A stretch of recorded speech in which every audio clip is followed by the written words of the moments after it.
Hello everyone, isi-share ko ngayon sa inyo yung mga bagong bili ko na mga teaching materials.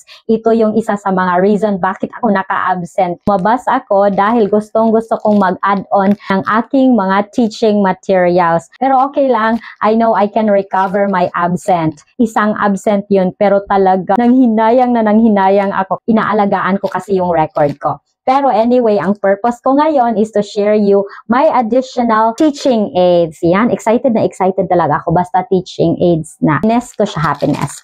Yes, my first teaching aid to share you is my soccer ball. Mayroon akong basketball. Wala akong nakitang malaking soccer ball. Kasi diba sa ating klase maraming masyadong soccer ball.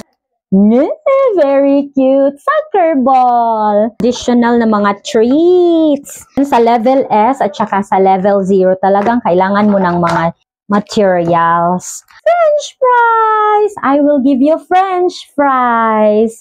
Alam nyo, ang gulo-gulo na dito. Saging magulo na naman siya. Galing sa pagkaka-arrange ko. Siyempre, nagkaklase tayo. Bunot na lang ng bunot. May tomato ketchup. Masyado yan nagagamit. Ano to? Bread. And then ito yung gustong-gusto ko. Burger. Yan, ang ganda-ganda. Yan, perfect. O, yan. No. I like cakes. Yan. And then, of course, I could detach it. And do you like cake? Now, sa dalawa na yung French fries. So, this is my second ice cream. So, dalawa na yung ice cream. Do you like ice cream? Here's an ice cream for you. What do you like? Purple or green? Happy birthday to you. Yan, kasi walang babae dito sa bahay. Ako lang. So, fruit yan. Banana, grapes, apple. You like apple? Yan, dalawa na yung orange ko. Yeah. Watermelon. I also purchased mga shapes. Yes, diba? Kung minsan, napaka-fast learner ng ating student.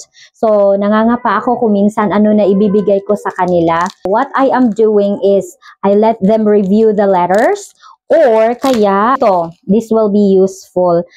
Triangles, stars, colors. Pinili ko talaga siya for the purpose of enhancement activities. Lastly, bumili ako ng ink for my whiteboard marker. Minsan, hindi makuha ng bata.